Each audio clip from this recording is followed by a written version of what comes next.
As to which server you would like to deploy your application. I would like to deploy this to Tomcat server. That's why I'm clicking on this next. Here you can see our login web app that is configured for Tomcat server. Click on finish. Now Tomcat server is running. This is the console information that is displayed on Tomcat server console. So this is the default web page we have got. Previously, if we doesn't get any web page because we haven't configured any web welcome files in our web.xml file. That is the thing, or that is the problem.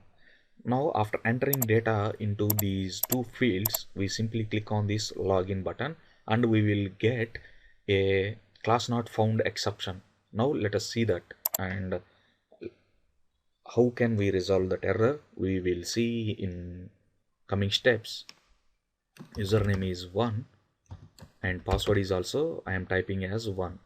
Now let's look at the MySQL database server.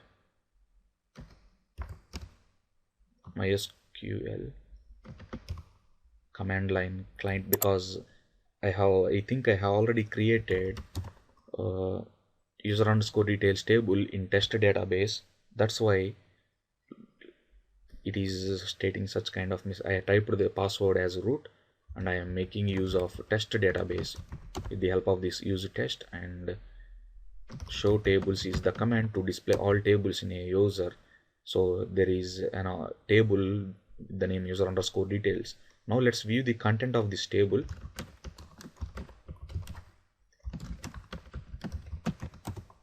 Yes, there is a row, there is a record in our table, and let us delete that record. Truncate user underscore details. Yeah, now let's view once again view the content of our table. Now it is empty. So this is the data, username and password, and click on this login.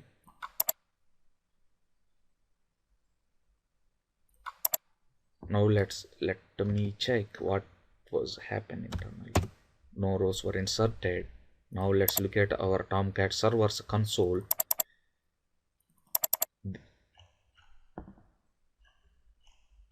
What is the problem for this?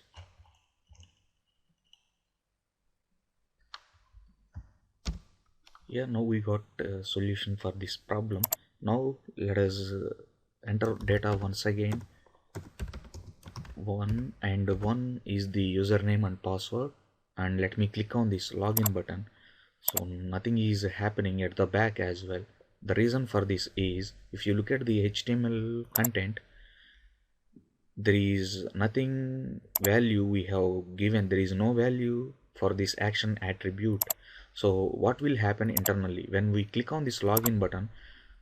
An action event is generated automatically, and we have to handle that action event, and we have to call the servlet from that action event. In order to call a servlet from that action event, we need the URL pattern of the servlet which we would like to call. Here in our case, our login servlet, and this is the URL pattern of our login servlet. Let me copy that one from this web.xml file and give as value to this action attribute, and let us save this file. I think context is automatically reloaded by Tomcat server. Anyhow, let's redeploy the application once again.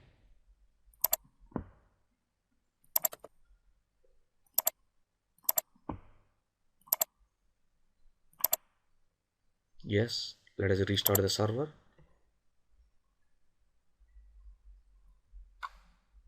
Yes, the server was started.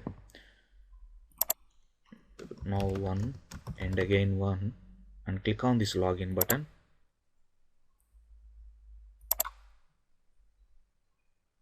Yes, inside if statement, that is the statement I have written for debugging purpose. Inside this if state, this is the statement, and if you look at this error,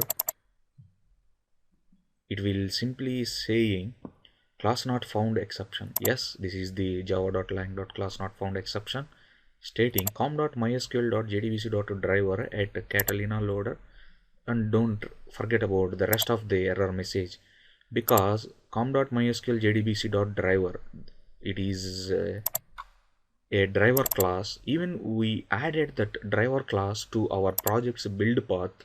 What is happening internally? Now let us double check whether this jar file is added as part of our project build path or not by simply expanding this java resources node and expand these libraries. Here you can see this connector jar file is added successfully to our project's build path.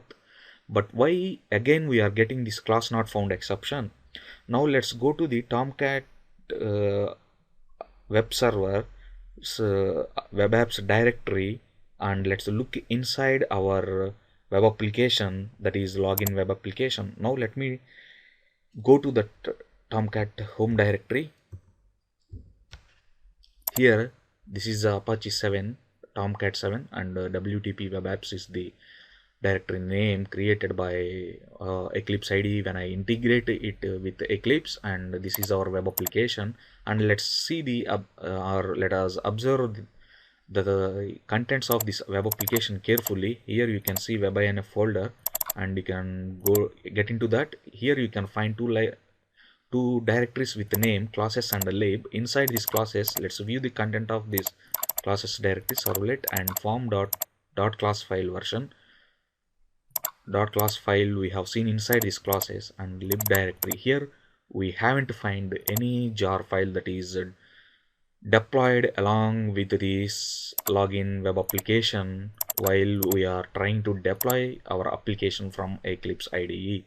That is the reason why we are getting this class not found exception. So what we have to do is we have to place that jar file inside this web application, inside this lib directory in two ways. First one is manually copy that jar file and restart the Tomcat server once again, or else you have a choice in Eclipse IDE itself, that is select this web application and select right click, give a right click and select this properties option. Here you can see an option like deployment assembly. Like that you can find. If you doesn't find deployment assembly in these options, you can simply search for that deployment assembly. Yes, this is the deployment assembly source and deploy path webinf classes src. Whatever the .jar file, whatever the .java files you have placed under this src folder will be automatically deployed to webinf classes directory, and web content as well, it is placing simply under our context path. This / represents our context path. And what about these jar files, I mean the third-party jar files that are necessary to run our web application successfully, because we haven't specified them to Eclipse IDE. That is why all those jar files, here in our case this MySQL connector jar file, this one where the cursor is moving, is not deployed to webinf lib folder. So in order to tell that one to Eclipse IDE, hey Eclipse IDE, before deploying this application, make sure the jar files that are necessary if running this application successfully will be deployed to the webinf lib folder. You please make sure that, so we can notify Eclipse IDE with the help of the following configuration. For that you have to select add. Here you can see build path entries. So why we have to select this build path entries only is, earlier we have added these third-party libraries.